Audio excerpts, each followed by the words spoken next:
welcome to SVGTV News for Tuesday, May the 5th, 2020. I am Bav Norvell with the details. 5 workers on a construction site on the leeward side of the island were injured in a landslide today at Red Roll in the Belle Isle area. Larissa Pogzikid tells us more in this report. Persons who were injured in the landslide were said to be on their lunch break in a temporary shed built on the work site when a large chunk of dirt knocked down the structure and rolled downhill onto the main road. One of the workers on site, Anthony Nichols, said he narrowly escaped. Just about 1:45, the mold start keep crumbling a little bit, and then the whole thing just come down and wash the shed away. About 5 persons was inside the shed. Drew around long time, and then the whole thing just came down and scrambled. Then I was sitting on the shed there, and then me and Kenny run go up, and one set of dust went in the air, and I thought that everybody was under the shed. Somebody get damaged, get dead, but when they come back down there, we see the lady, the timekeeper lady, the 2 timekeeper lady, and the operator for the machine, and another laborer get ill. So we had to go and pull them out of the rubbish. The operator got a few cut, but I can't determine how serious the persons get damaged. Work at the Red Hill site commenced about 6 months ago, and workers are now at the stage of building a retaining wall close by. Is the wall going up there, yeah. And the retaining wall to keep up the road. Okay, but y'all didn't think about this? No, okay. This is a natural disaster.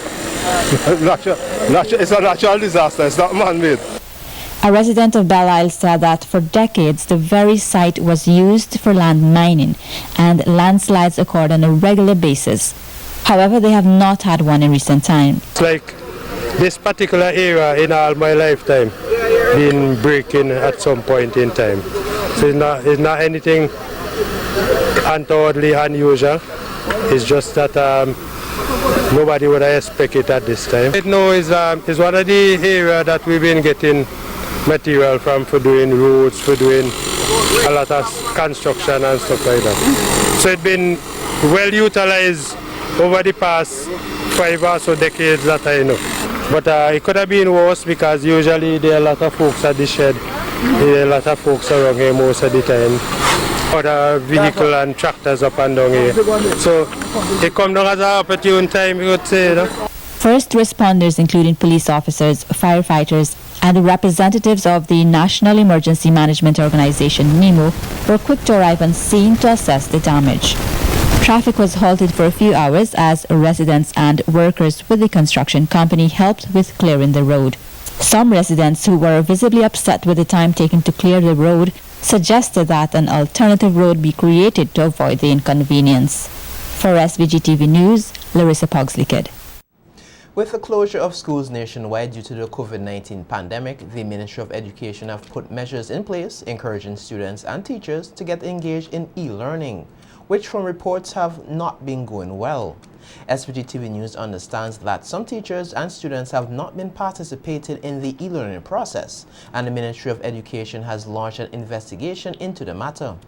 On a recent radio program, Minister of Education Jimmy Prince said there are some teachers who embrace technology, but he detects a general phobia for technology in education among teachers, not only in SVG but throughout the Caribbean.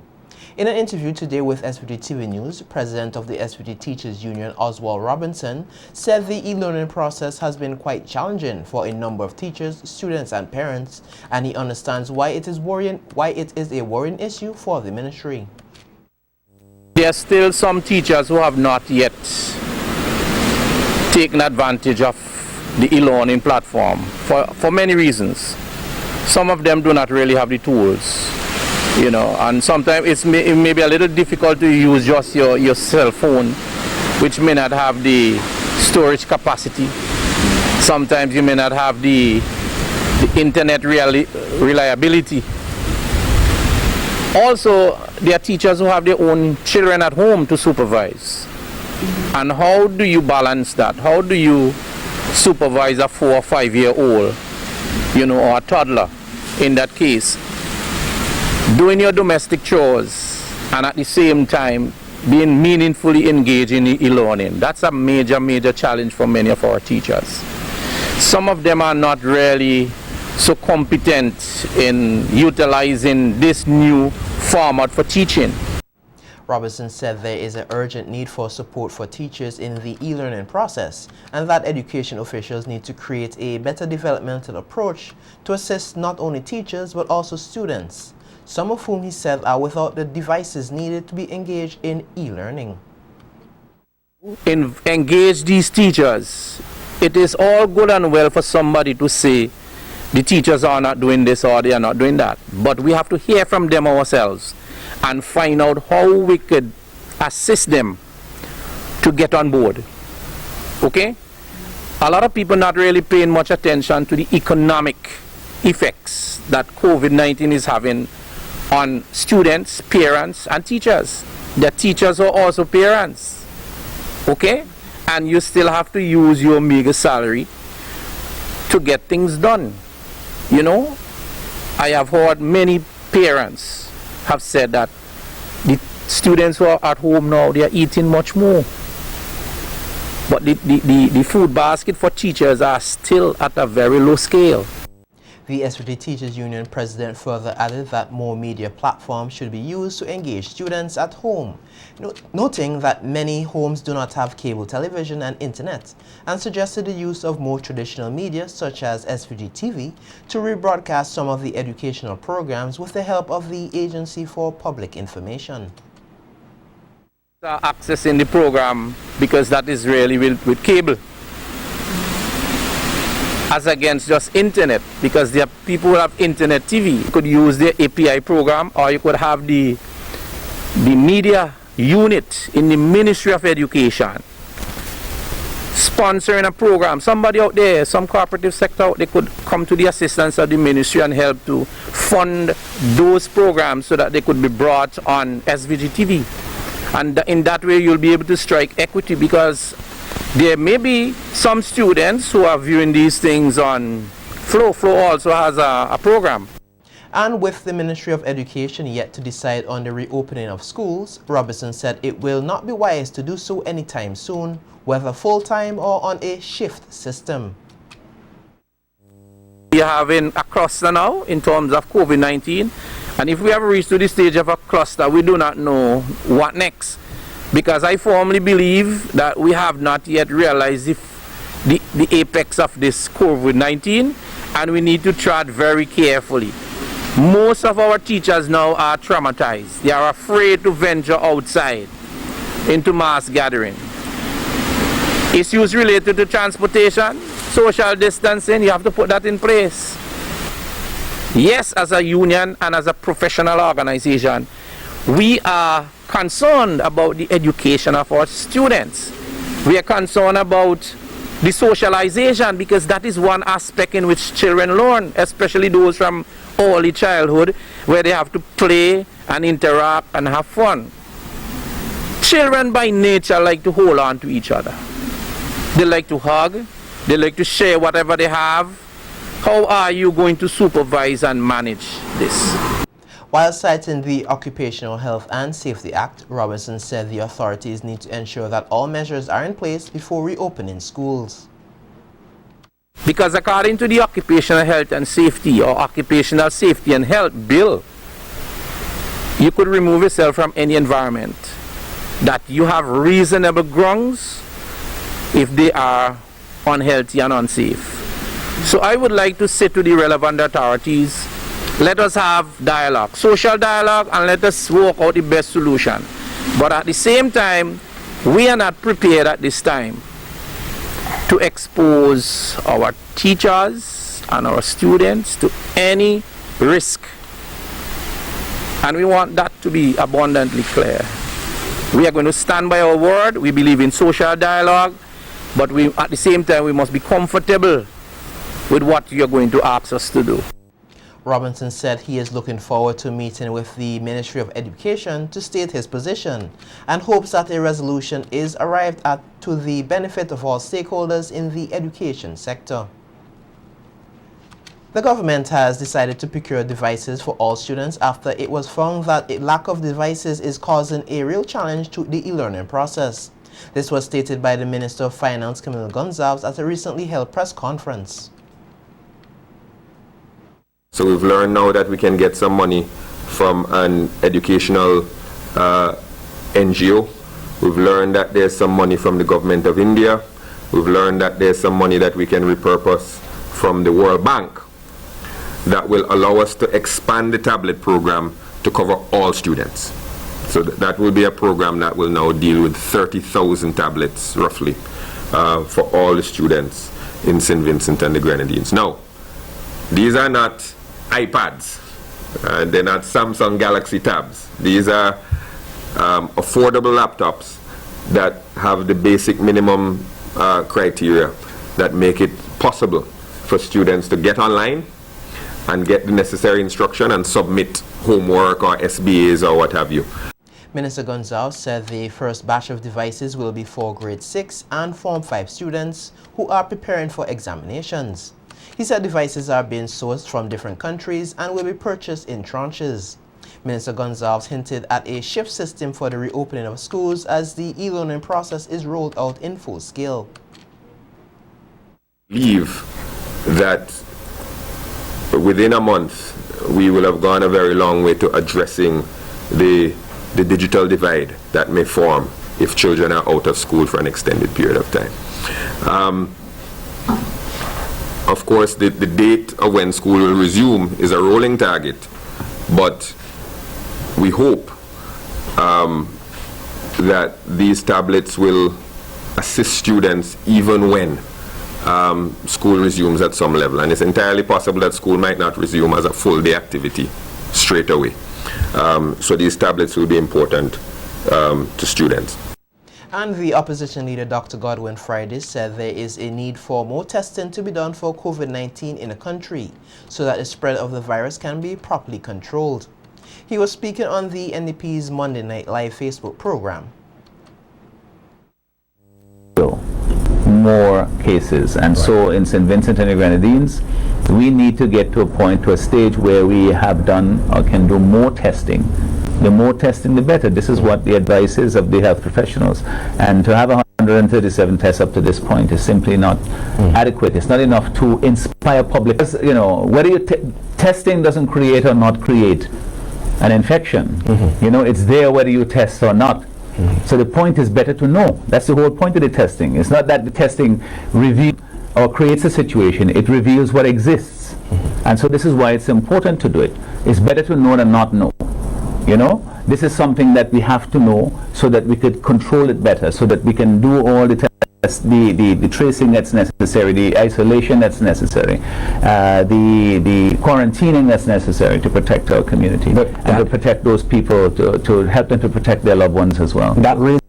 The opposition leader said he is worried about the capability of the healthcare system to handle large outbreaks of COVID-19. Whether you test or not, the situation is as it is. You know, it's just a matter of revealing. People will still get sick whether you test or not.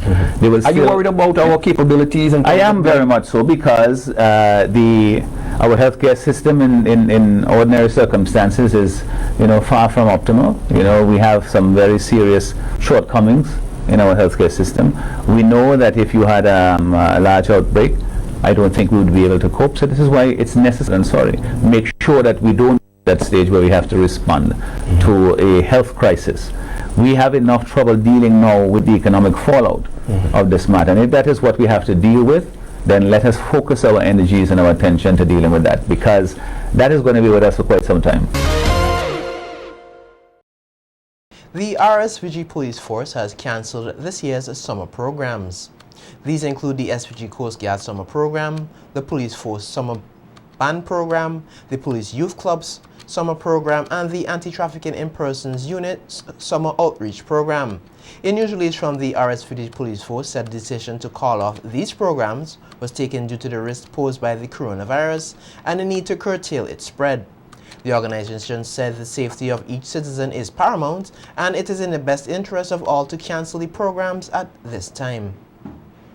And as the fire department of the RSVG police force continue to deal with bushfires nationwide, Superintendent of Police Joel James is encouraging members of the public to be good neighbors by taking others into consideration before lighting a fire.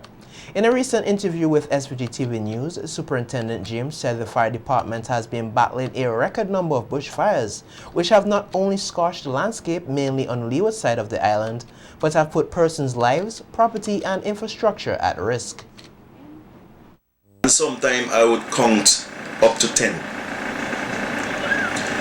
At times when I realize the whole neighborhood is filled with smoke, I will drive to the area as long as it is reachable and ask persons to put out these fires. And I will stay there until it is done. Reason being, we have had many reports where persons would have set fires in their backyards to burn garbage or to burn trees that they would have cut. And the embers would fly in the air and ignite other areas because the area is so dry and full of dry shrubs.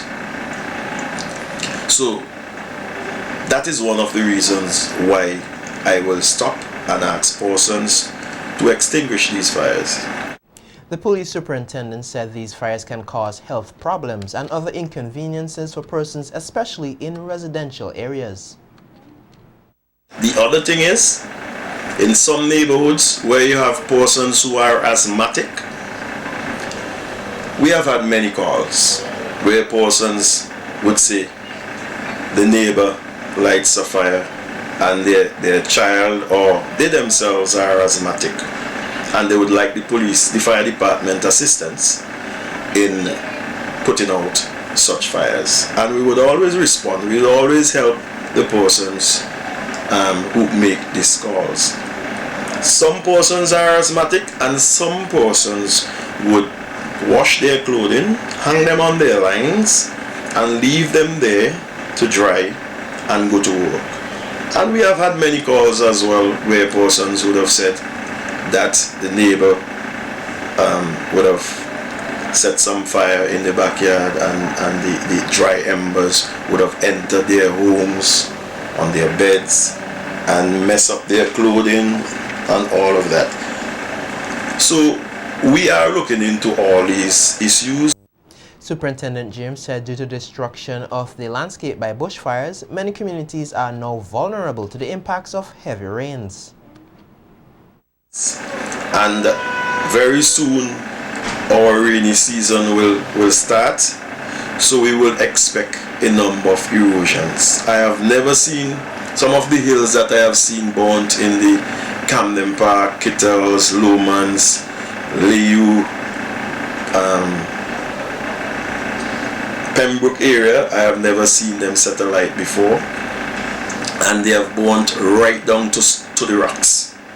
So I know for sure when it starts to rain, we are going to have some erosion. And these rocks, what is embedded in these rocks, this soil, are some big rocks. So more than likely we're going to have some of these rocks being removed off of these high hills. And in some areas, houses are below. So that is one of the challenges we may have in the not too distant future. An app which provides persons with easy access to doctors, particularly psychologists, through virtual sessions was launched yesterday by the Valio Experience. The app was launched first on the Android platform and is expected to be launched on iOS later on. The Valio Experience is the lone psychological wellness company in SVG formed in 2017. Its founder, Dr. Giselle Miller, said the company promotes holistic wellness and the achievement of an individual's fullest potential. Dr. Miller said thanks to the CASIP grant, her dream is taking another positive step. Is definitely a forward move for the Valio Experience. As we realize we exist in a global virtual space which must be used positively to help others. One of the main benefits of going virtual outside of the present constraints of COVID-19 is to aid persons who are still somewhat apprehensive about coming into a clinic space for therapy. This virtual presence affords the luxury of therapy in the convenience and comfort and safety of your own private space of choice. The journey of the Valeria experience has been long, but it has really fulfilled the mantra of the Valeria experience, which says, "The journey of 1,000 miles begins with one single step," by Lao Tzu. Today we make another forward step, and I'm extremely proud and happy. Dr. Miller said the services provided are also of crucial importance to the corporate sector. Experience aims at improving your general health and well-being, improving morale and attitude, improving the individual's sense of being a team player, and productivity in life. For the corporate entities that we engage, we help with the reduction of the turnover rate, decrease absenteeism, decrease injuries on the job, enable persons to manage stress both on and off the job, and management of personal and professional relationships. Some of our services include and are not limited to wellness assessments, personality profiling, self-help sessions, individual and group dynamics, life coaching, conflict management and resolution, motivational speaking, assertiveness training.